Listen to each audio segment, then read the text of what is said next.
안녕하세요, 불량TV입니다. 오늘 전해드릴 이야기는요, 2025년 이적을 한 유럽파 한국 선수 탑10을 선정하였습니다. 선정 기준은 유럽에서 이적, 임대를 했거나 유럽 클럽에서 다른 팀으로 이적을 한 선수들로 정리하였습니다. 10위는 양민혁입니다. 원 소속팀은 토트넘이지만 양민혁은 지난 시즌 퀸즈파크 레인저스로 임대를 갔고 올 시즌 잉글랜드 2부 리그팀 포츠머스로 재임대행을 2025년 8월 8일 발표했습니다. 이제 19살인 선수인 양민혁 입장에서 잉글랜드 2부 리그인 챔피언십에서 뛴다는 것 자체로도 큰 성장을 할 수 있는 기회를 받은 것입니다. 리그 레벨로 따지면 유럽 중소리그급에 해당되기 때문에 활약상에 따라서 차후 토트넘에서의 입지가 바뀔 수 있고 당장의 주전은 아니더라도 성장에 필요한 경기를 계속 뛰어줘야 하는 양민혁 입장에서는 기다림이 필요합니다. 단 양민혁이 현재 단점으로 지적되어 온 피지컬적인 부분에서 보완해야 하고 이제 잉글랜드 2부 리그 2년 차이기 때문에 지난해보다 더욱 환경적인 측면에서 안정적인 플레이가 기대가 됩니다. 9위는 이대한, 예민국 형제. 2011년 쌍둥이 형제인 대한, 민국 두 선수는 6세 때 스페인으로 이민을 갔을 때 축구 유학이 아닌 단순한 이민일 뿐이었습니다. 축구 교실에서 공을 차기 시작한 두 형제가 모두 재능이 발견되면서 에스파뇰의 정식 유스팀에서 뛰게 되었고 2025년 6월 바르셀로나 스카우터 눈에 띄어 이적을 합니다. 결과를 내기 위해서 축구 유학을 왔던 많은 어린 선수들이 압박감에 좌절을 경험한 반면 이 두 형제는 어린 시절 취미로 접하며 즐기는 축구를 하다 자연스럽게 성장하게 된 것입니다. 유창한 스페인어를 장착을 했기 때문에 환경 때문에 적은 걱정은 할 필요도 없습니다. 이민국은 우측 풀백이고 이대한은 공격수로 7년간의 에스파뇰 생활을 정리하고 바르셀로나 유스팀으로 입단을 하게 되었습니다. 8위는 김지수입니다. 잉글랜드 브렌트포드의 센터백 김지수는 2023년 프로에 데뷔한 지 얼마 되지 않아 잉글랜드행을 확정지은 한국 수비의 미래입니다. 192cm의 큰 키의 그는 2024년 12월 브라이튼전에 후반 교체 투입되며 20살의 한국인 최연소로 EPL에 데뷔하게 됩니다. 2023 U20 월드컵 4강 주역인 김지수는 브렌트포드에서 좀처럼 기회를 얻지 못했고 성장을 위해서 임대를 선택합니다. 독일 카이저슬라우테른 팀은 독일 프로축구 2부 소속으로 지난 시즌 7위를 차지했습니다. 김지수 입장에서 임대를 더 빨리 시켜달라고 요구했지만 임대 타이밍이 좀 늦게 발동된 것이었죠. 만 21세가 되기 전에 잉글랜드 클럽에서 3년을 뛰면 프리미어리그 팀당 배정된 8명의 홈그로운 자리를 차지하게 되는데 김지수는 임대로 이것이 깨졌습니다. 성장이 필요하고 출전 시간을 늘려야 했던 김지수는 어차피 홈그로운 깨질 것이었다면 더 빨리 임대를 갔다면 좋았을 텐데 아쉬운 부분이라 할 수 있습니다. 지금이라도 성장한다면 홈그로운을 아쉬워할 필요는 없습니다. 잘하면 다 써주기 때문이죠. 7위는 윤도영입니다.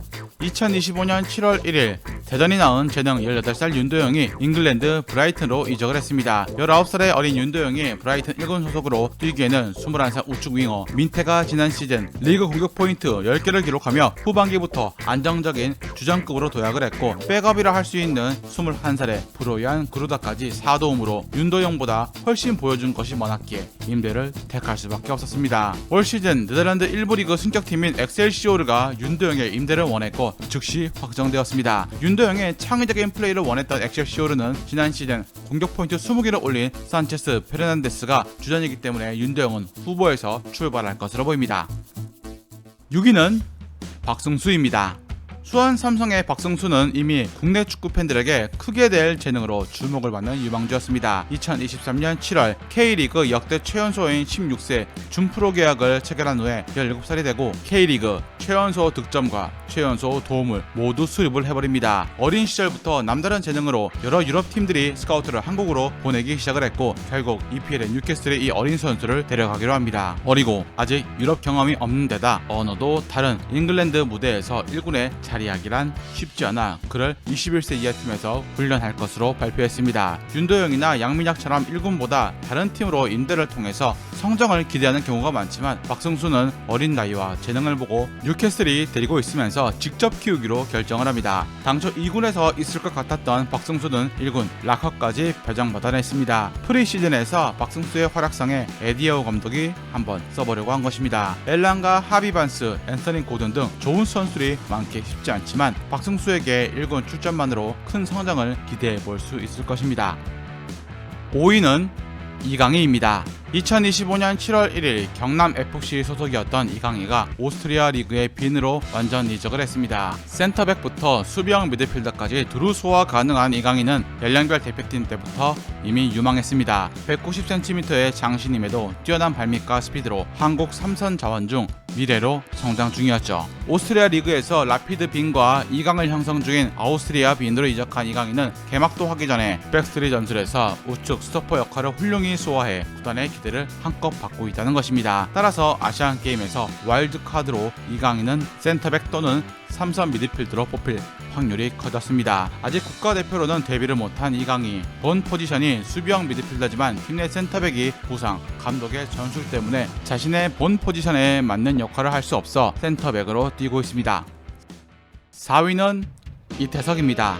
우리에겐 2002 월드컵 영웅 이을용의 아들로 먼저 이름을 알린 이태석이지만 점점 이을용의 그늘에서 벗어나 리그 정상급 풀백으로 성장을 했습니다. 그리고 2025년 8월 2일 오스트리아 클럽이자 앞서 얘기한 이강인 선수가 이적한 아우스트리아 빈 팀으로 이적을 하게 되었죠. 국가대표로 3월과 6월 모두 출전해 왼쪽 수비 라인을 책임졌던 이태석은 동아시안컵까지 소화하면서 홍명보 감독에게 신뢰를 주었습니다. 아우스트리아 빈이 백스리 전술을 쓰는 탓에 윙백으로 유럽리그를 데뷔하게 된 이태석은 첫 데뷔 경기에서 후반 교체로 뛰었음에도 팀 내 최고 평점을 받았습니다. 한국TV 입장에선 고무적인 기쁜 소식, 먼저 유럽에 진출한 우측 풀백 서령우가 지베지다에서 좋은 활약을 하고 있고 이태석까지 잘 적응하게 됨에 따라 한국은 유로파 풀백을 15년 만에 가지게 되었습니다. 3위는 권혁규, 홍현석입니다.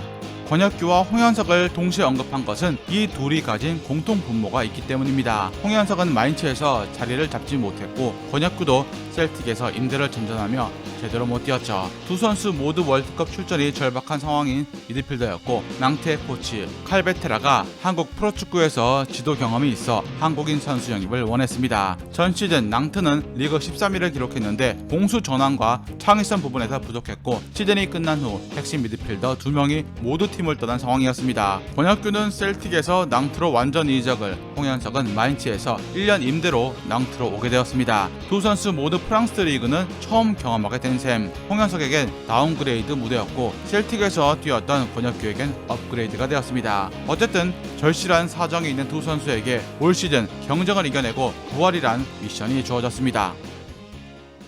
2위는 옌스 카스트로프입니다. 그동안 한국 대표팀은 3선 자원에 딱히 좋은 자원이 없어 공수 연결 고리에서 애를 먹었습니다. 정우영에 이어서 박영우를 써봤지만 만족할 만한 활약을 보인 것은 아니었죠. 게다가 두 선수 모두 30대를 넘긴 것도 장기적인 측면에선 어린 선수가 필요했습니다. 그런 와중에 한국인 어머니와 독일인 아버지 사이에서 태어난 2003년생 옌스가 한국 대표팀을 고심한다는 소식에 한국 팬들에게는 희소식이 되었고 2025년 8월 드디어 옌스가 독일이 아닌 한국 대표팀을 선택을 했습니다. 게다가 옌스가 뉘른베르크에서 활약을 인정받아 독일 1부 리그 보루시아 메넨글라드바흐로 이적을 2025년 2월에 이뤄낸 것입니다. 연령별 독일 대표팀을 모두 거친 선수가 성인 한국 대표팀을 선택한 최초의 사례가 되었습니다. 무엇보다 3선 홀딩 미드필더로 활약이 가능해 황인범의 대체자 혹은 풀백까지 소화 가능합니다. 멀티 포지션이 가능한 인재이기 때문에 월드컵에 뽑힐 가능성이 큰데 나이도 이제 22살로 어리기 때문에 향후 10년은 한국 중원을 대표할 수 있습니다. 맨넨글라드바흐에서 바이그 노이하우스란 경험 많은 선수와 경쟁이 쉽지 않겠지만 장기적으로 키울 선수임을 볼 때 기회는 어떻게든 주어질 것입니다. 대망의 1위는 손흥민입니다. 2010년 유럽에서 데뷔해 15년 동안 유로파로 활동한 손흥민이 2025년 유럽을 떠나 미국으로 향했습니다. 함부르크, 레버쿠젠, 토트넘을 거치면서 그는 222골과 115도움을 기록했죠. 이는 유럽에서 지금까지 활약한 아시아인 선수로는 역대 최고 기록이고 아시아인을 넘어서 유럽 현역으로 봐도 역대급 빅리그 선수로 분류할 수 있습니다. 33살에 접어든 손흥민은 기량적 하락을 체감할 수밖에 없었고 토트넘을 떠나기로 결정을 했습니다. 사우디나 여러 다른 빅리그 팀들이 그를 원했지만 2026 월드컵을 앞두고 미국 무대를 고려하면서 LAFC의 적극적인 러브콜에 응해 MLS 리그로 행선지를 최종 확정했습니다. 토트넘은 손흥민을 484억에 데려와서 323억에 LAFC로 팔아 금전적인 큰 이득까지 챙겼습니다. 정든 유럽 생활을 정리하고 LA로 향한 손흥민은 단숨에 MLS 서부리그 최고의 스타로 대접을 받았고 그의 경기에 많은 축구 팬들의 시선이 쏠리고 있습니다. 즐겁게 보셨다면 구독과 좋아요 클릭을 부탁드립니다.